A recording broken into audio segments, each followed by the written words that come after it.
write our own history. Itong araw na to, hindi na to mababalik.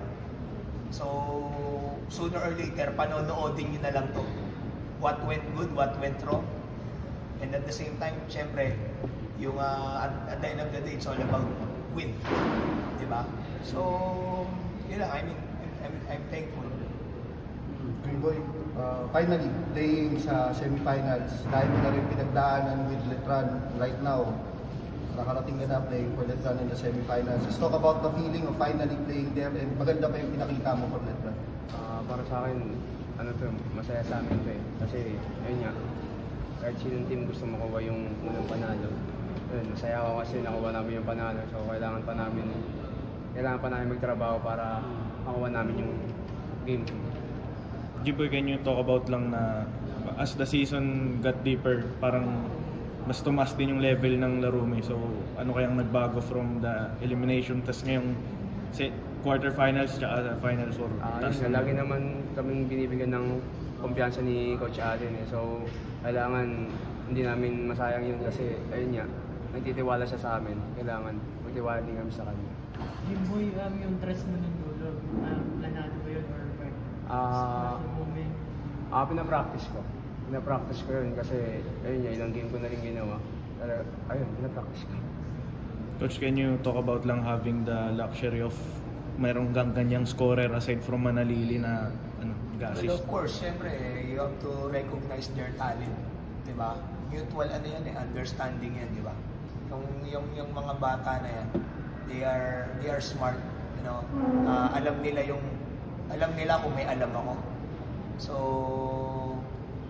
syempre, dumadating din sa point na tinetest din ako niyang mga yan, but na-overcome na namin yung mga ganyang bagay. So that, yun nga, I do believe na talagang sinorender talaga nila yung sarili nila sa team. Hindi lang naman sa akin. Importante sa team doon sa ginagawa. So, eventually, ayun, maganda naman yung kinalabasan. And, yun lang, sarap na may ganyang player. Di ba?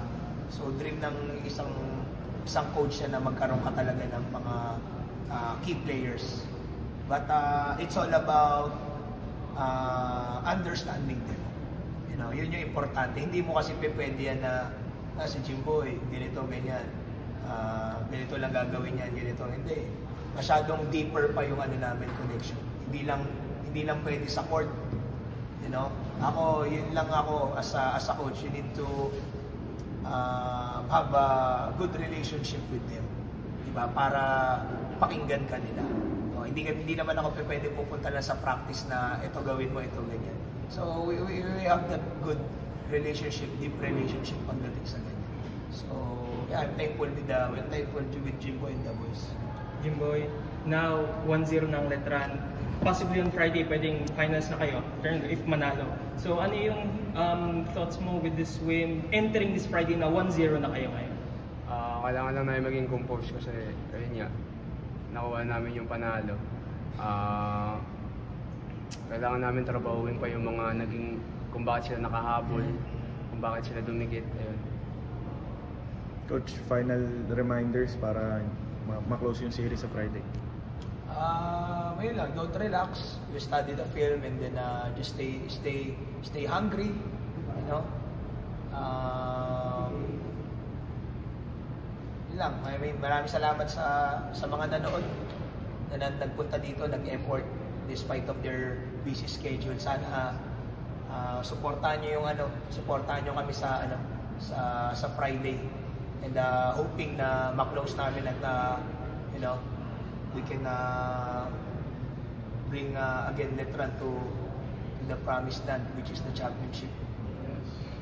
Yun lang, thank you.